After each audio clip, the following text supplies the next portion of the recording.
Olá galera, tudo bem com vocês? Aí vamos para mais um pequeno vídeo, mais uma pequena catequese do missionário João Batista Ferreira. Compartilhe o link desse vídeo. Vamos compartilhar, vamos aumentar mais os nossos inscritos, nossos parceiros, né? Aqui nesse humilde canal. Olha, o irmão perguntou para mim. Hoje o vídeo vai ser usando Bíblia, sempre com a Bíblia, né?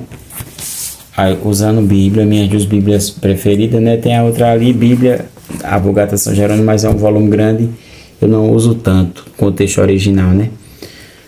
Aí eu fico mais com as pequenas, né? Com a Bíblia do Padre Manuel Matos Soares e a Bíblia Ave Maria.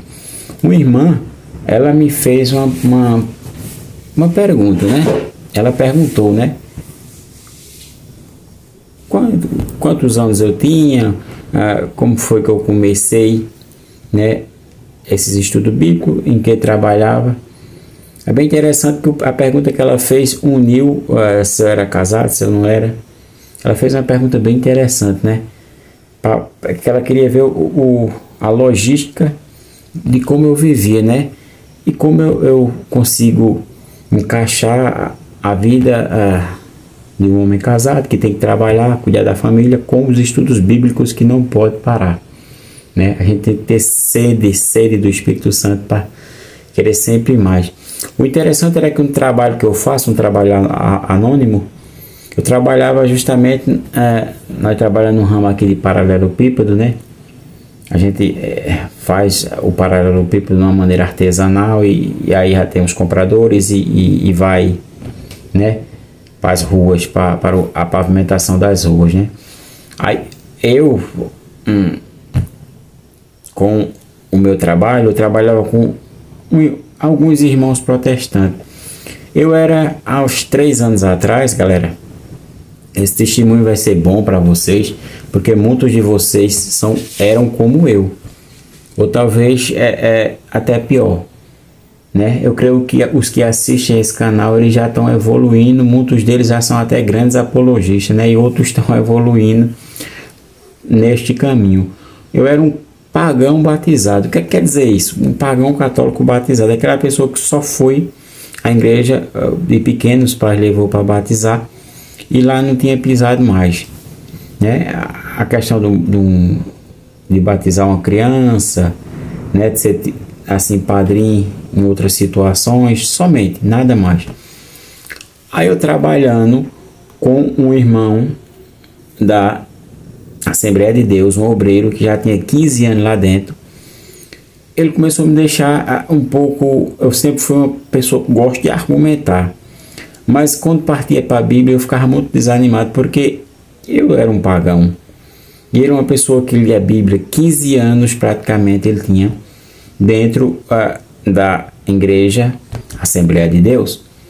Olha, aí ele começou a me argumentar. Nós estava falando todo tipo de assunto. Quando nós chegava na questão religiosa, aí ele começava a soltar versículos bíblicos decorados, né? Como eles sempre têm decorados. E eu ficava imaginando, meu Deus, como é que pode? Um cara desse sabe muita coisa. Acho que a igreja católica está errada. Eu pensava cá comigo, né? Aí tinha outros amigos protestantes que falavam, não, vamos conhecer a minha igreja, você não é de igreja porque você não frequenta e tal. Eu digo, não, deixa eu quieto aqui, eu gostava de uma vida meia solta, meia largada, pode-se dizer uma vida meia desmantelada, né? Até que eu comecei a confrontar esse meu irmão da Assembleia de Deus com algumas coisas que ele me perguntava. Por exemplo, ele falava assim que não existe esse negócio de papa, não existe como dizer que Pedro tinha autoridade na Bíblia, Nossa Senhora teve outros filhos, a gente está salvo só com a fé, não precisa de obra para nada, assim, tanto faz você ajudar o próximo como não. Eu digo, gente, e intercessão de santo, só Cristo é o nosso mediador, e assim vai. E ele começava a falar isso e eu comecei a ficar meio assim, eu digo, eu vou estudar a fé a fundo. Há 3 anos atrás, eu comecei a estudar a fé um pouco mais a fundo. E pouco tempo depois, eu aqui peguei 2 canais de 2 apologistas, né? O Daniel Silveira e também o Fábio Pentecoste, o canal do ex-protestante Fábio Pentecoste, que eu indico para todos vocês. O cara entende demais de Bíblia e todos os dias eu escutava os vídeos dele, todos os dias, ou quando eles postavam. E eu acabei pegando algum certo conhecimento de decorar alguns textos bíblicos. Por exemplo, a intercessão dos santos, né? Quando a gente chega no livro do Apocalipse, entendemos que os santos não estão dormindo. Apocalipse capítulo 6, versículo do 9 ao 10. Também Apocalipse capítulo 5, verso 8, fala na oração dos santos. Apocalipse 8, 3 também fala na oração dos santos. E eu comecei, né? Eu comecei a partir para cima dele com argumentações também. E com pouco tempo depois, galera, ele já não conseguia mais argumentar. Porque na igreja evangélica eles têm uma carência muito grande. Eles só treinam e repetem as coisas que basicamente eles falam para os católicos. Passou disso aí, se pegar um católico com um pouquinho a mais de estudo, ele já cai do cavalo. Aí a gente começou a se aprofundar mais e ele começou a falar coisas sem nexo. Quando ele começou a baixar da Bíblia para a questão teológica e patrística, ele falava coisas sem nexo do que eu estudava. Por exemplo, ele falou que Jesus ele foi crucificado por causa da igreja católica. A igreja católica romana crucificou Jesus. Eu digo, como pode? Não, irmão, isso não existe não. Por quê? Porque a igreja católica ela surge daquela passagem de Mateus 16, do 16 ao 19, onde Jesus vem em Cesareia de Filipe e ele pergunta, o que dizem os homens que é o Filho do Homem? E ali Pedro declara a sua fé. E assim, Cristo fala que não foi a carne nem o sangue que revelou isso, mas foi o meu Pai que está no céu. E ele fala, eu te declaro, tu és Pedro, sobre esta pedra edificarei a minha igreja. E aí Cristo começa o seu, posso dizer assim, o seu colégio apostólico que ele queria. Aquele próprio Pedro que fala lá em Atos Apóstolos, capítulo 1, versículo do 15 em diante, naquela escolha de Matias, tinha que escolher outro apóstolo para ser testemunha de Cristo, testemunhas oculares de Cristo, né? Por isso que Santo Irineu de Lyon fala, eu creio nas escrituras, mas eu tenho que crer mais ainda na igreja, porque a igreja era que testemunhou o Cristo e a igreja testemunhava com a tradição, né, oral. Depois veio a tradição escrita. Prestem atenção. E ele começou a falar essas coisas que eu digo, não, irmão, tu tá errado, que tu tá ensinando as coisas erradas para tu lá. Não, faz 15 anos, não sei o que e tal, calma. Aí quando nós partimos para o cano das escrituras, ele ficou sem ter o que dizer. Eu digo, como foi que as escrituras foram parar na mão do pastor? Eu comecei a estudar a questão teológica das igrejas protestantes. Como foi que o pastor da Assembleia de Deus, o primeiro pastor, em 1911, ele pegou nas escrituras? Ele falou, não, as escrituras não importa quem fez elas, porque foi Deus que escreveu. Não foi Deus que escreveu, não, irmão. O Velho Testamento todo ele, né, os 5 primeiros livros que se chama Torá dos judeus, né, o Pentateuco, como se fala, os 5 primeiros livros, todo ele foi escrito na tradição judaica. Não foi um livro que foi escrito na época que teve aquele acontecimento, foi muitos e muitos anos para frente. E consequentemente o Novo Testamento teve, da mesma maneira, não tão distantes anos, mas próximos da revelação ali de Cristo, da Assunção, da ressurreição e Assunção. Precisou, por exemplo, de Evangelho de São Mateus, precisou de São Mateus na Etiópia, ele escrever o seu testemunho para deixar entre os judeus, e foi fazer convenções fora do alcance de Jerusalém. Tudo isso tem que levar em conta, mas ele não entendia. E quem ficou com esses livros espalhados, irmão, eu perguntava a ele, para unir e formar o cano, e do cano formar a Bíblia, que todo esse nome Bíblia quem colocou foi a Igreja Católica, quem colocou versículos e capítulos foi a Igreja Católica. Ele começou a ficar, aí disse, não importa, para mim caiu do céu. Eu digo, não, filho, se você achar que a sua fé é assim, você vai ter uma fé ilusória. Isso não, Deus não quer assim. Deus quer uma fé que tenha práticas e raízes. Porque Deus, ele não vende ilusões, ele vende a realidade. Por isso que Cristo é a palavra de Deus. Ele fala a realidade, a verdade a nós de uma maneira cheia de amor, mas que muitas vezes dói pelos nossos pecados, né? E aí o nosso irmão protestante, ele não que mais conversa comigo, com pouco tempo, olha minha gente, pouco tempo, ele tem 15 anos de obreiro, ele tem, sei lá, 15 ou já tem até mais, e eu com apenas 3 meses ou 2 meses, com alguns versículos decorados sobre a intercessão do santo, sobre o papado de Pedro, consegui refutar um obreiro da Assembleia de Deus. Porque eles estudam, uma grande parte dos protestantes são leigos nas escrituras. Eles não entendem quase nada. Vou dar um exemplo para vocês. Nos comentários dos meus vídeos aqui, tem gente que coloca assim, quando a gente fala intercessão de santo, coloca assim, só há um mediador entre Deus e os homens, Jesus Cristo. Aí eu falo, mas qual é a mediação que você está falando, irmão, nos comentários? Explica para mim, que eu começo a mandar texto para você. Eles não conseguem explicar, não respondem mais. Por quê? Porque se eles for responder, eu vou começar a mandar texto. Por exemplo, a mediação que fala ali, em 1 Timóteo capítulo 2, verso 5, é a mediação de salvação que foi mediante o sangue de Cristo. Ali não está falando uma mediação de intercessão, de oração, como a própria Escritura fala, orai um pelos outros, e o próprio, no capítulo, logo no mesmo capítulo 2, no verso 1, 2, São Paulo manda orar um pelos outros. Não tem lógica. O que o texto representa para os protestantes não tem lógica no contexto geral, porque eles tiram o texto do contexto original, porque você vê que em Hebreus, no capítulo 10, verso do 19 ao 20, Hebreus capítulo 10, verso do 19 ao 20, deixa bem claro que foi o sangue de Cristo que nos salvou. Por isso que São Paulo fala aquilo a Timóteo, no contexto de que São Paulo estava escrevendo para Timóteo, para um povo que vivia na idolatria e que não acreditava de fato que Cristo era Deus. Prestem atenção que a palavra mediador está também em Hebreus capítulo 12, verso 24, ali quando está falando da questão da Assembleia Festiva dos Primogênitos que chegaram à perfeição, no final fala da mediação do sangue de Cristo, que fala mais alto que a mediação do justo Abel. Porque a Bíblia não se contradizeria, não faria essa contradição não, meu irmão, minha irmã. Preste atenção, no capítulo 33 de Jó, versículo 23, fala que há um mediador entre mil. O próprio Daniel, capítulo 10, capítulo 12, fala, se não fosse Miguel, o anjo Miguel, para lhe proteger. Aí não tem lógica, né?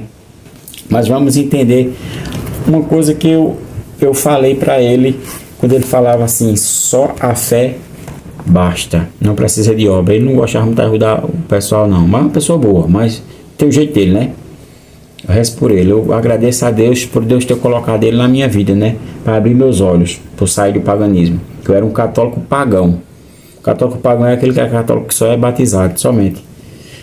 Preste atenção, quando ele falava de obras, eu comecei a buscar os estudos do professor Fábio Pentecoste, e eu encontrei, eles me mostraram, né? Daniel Silveira, Fábio Pentecoste,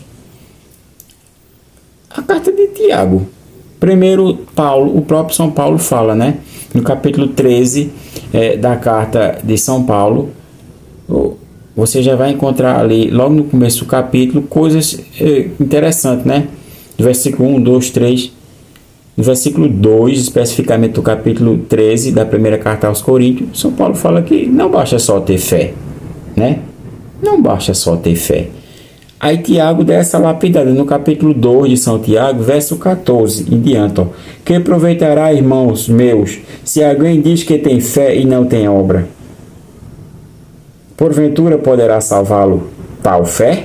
Se um irmão ou uma irmã estiverem nus e precisarem de alimento cotidiano, e algum de vós dizer, ide em paz, esquecei-vos e saciai-vos, porém não lhe dê as coisas necessárias ao corpo, de que lhe aproveitará? Assim também a fé, se não tiver obra, é morta em si mesma. Aí depois Tiago continua, versículo 18. Poderá igualmente alguém dizer, tu tens fé, eu tenho obras. Mostra-me tua fé sem as obras, e eu te mostrarei a minha fé pelas obras. A minha fé pelas obras. A fé tem que caminhar com as obras. Era algo que ele não tinha como explicar, né? Imagine vocês que ele recebeu esse ensinamento lá na Assembleia de Deus. Depois disso aí eu comecei a aprofundar mais. Depois que nós partimos para o contexto teológico das igrejas, o surgimento do protestantismo em 1517 pelo herege Martim Lutero, eu comecei a aprofundar mais. Eu era um tom bem contínuo, fiquei só nas escrituras e não procurei, de fato, não procurava a parte que Cristo quer nos santificar. Quando a gente chega à mesa do altar do Senhor. Imagine que no capítulo 5 de São Mateus, verso 23 a 24, fala: se tu tiver algo contra teu irmão, deixa tua oferta mediante ao altar e volta, vai reconciliar com o teu irmão, porque é o altar, né? É a Santa Eucaristia que nos santifica, de fato, é Cristo que está ali. Eu comecei a buscar mais no capítulo 6 de São João, encontrei várias citações de versículo do 35 até o 68, falando sobre a Santa Eucaristia, como ela é necessária para nós. Também, galera, encontrei aquela passagem que ele sempre colocava, né, diante dos meus olhos, a questão da confissão. Não confesso com homem algum, só confesso com Deus. Aonde é que tem a Bíblia isso? Não tem não, galera. É algo muito necessário para nós, cristãos católicos. Desde a velha aliança, começa lá no livro de Levítico, no capítulo 5, versículo do 5 ao 6. Essa mediação que o sacerdote tem para com o povo de Deus, né? O próprio Cristo, no capítulo 20 de São João, verso 22 a 23, fala: quem vos perdoais serão perdoados, quem vós reterdes, vos será retidos, né?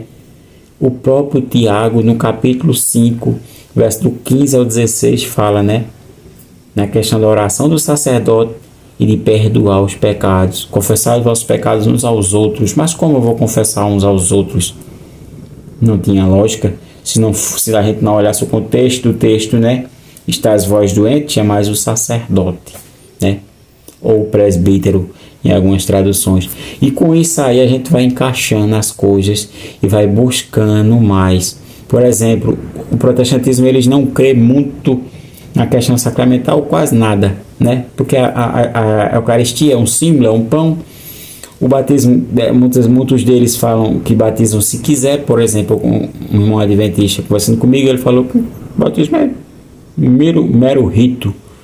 Por isso que eles podem se batizar em várias igrejas. Aí quando eu vi Efésios, capítulo 4, verso 5, só um só batismo, só Senhor, só fé, eu digo, gente, alguma coisa está errada aí. E tudo isso aí vai nos abrindo nossos olhos para a verdade de Cristo. Abram o olho, né? A questão do batismo, batizar somente adulto? Não. Por quê? Porque o próprio Jesus, ele deixa bem claro. Vou pegar aqui uma passagem de São Mateus, para nós finalizarmos o vídeo. Uma passagem na Bíblia Ave Maria, de São Mateus. Olha, a questão do batismo é bem simples de entender. O que Jesus falou em João, capítulo 3, verso do 3 ao 5 a Nicodemos. Tem que nascer de novo da água e do Espírito. A gente tem que nascer.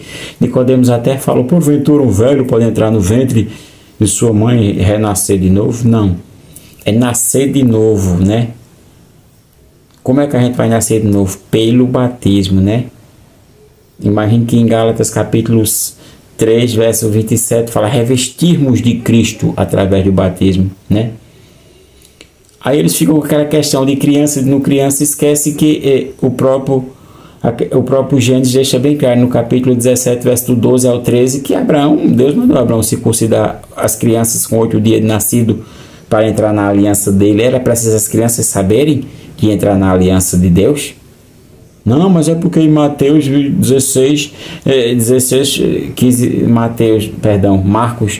16, versículo do 15 e 16, fala que tem que crer para ser batizado. Ora, meus irmãos, quando Jesus está falando aqui, ele está falando ali para uma pregação para os catecumenos, as pessoas velhas de fato, tem que crer. Mas também ele deixou bem claro que em Atos dos Apóstolos foi batizada a família de Lídia e a família do carcereiro, Atos 16, 33 e Atos 15, 16, 15, a família completa. Vou finalizar com esse, olha, com esse texto aqui, ó, Mateus 21, 16. Mateus 21, 16. Disseram-lhe eles, ouve o que dizem eles. Perfeitamente respondeu Jesus, nunca lestes estas palavras da boca dos meninos e das crianças de peito tirastes o vosso louvor. Salmo 8, verso 3, também tem essa mesma citação. Portanto, galera, vamos estudar as Escrituras. Meu testemunho é esse, não seja um católico pagão, seja um católico de Bíblia.